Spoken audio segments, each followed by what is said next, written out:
Welcome to my YouTube channel Smart Math Science Teacher.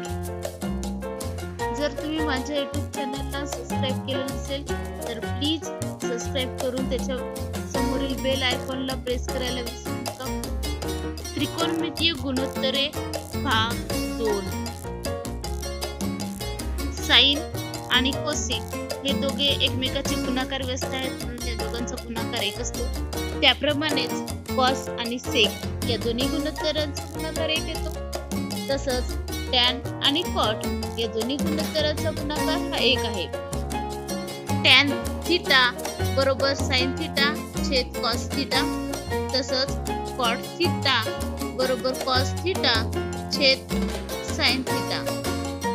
आधी सांगितल्याप्रमाणे sign आणि cosec हे दोन्ही एकमेकाचे गुणाकार व्यस्त आहेत. म्हणजेच साइन थीटा बरोबर 1 छेद कोसेक थीटा, तसंच कोसेक थीटा म्हणजेच 1 छेद साइन थीटा. याचप्रमाणे कॉस थीटा बरोबर 1 छेद सेक थीटा, टॅन थीटा बरोबर 1 छेद कॉट थीटा, सेक थीटा बरोबर 1 छेद कॉस थीटा आणि कॉट थीटा म्हणजेच 1 छेद टॅन थीटा.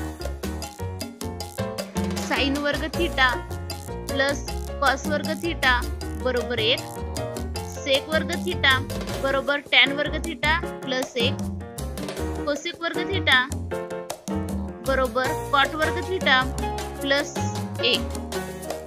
साइन थीटा म्हणजे cos 90 minus theta, cos theta म्हणजे sine 90 minus theta, tan theta म्हणजे cot 90 minus theta, cot theta म्हणजे tan 90 minus theta, sec theta म्हणजे cosec 90 minus theta, cosec theta म्हणजे सेक 90 minus theta.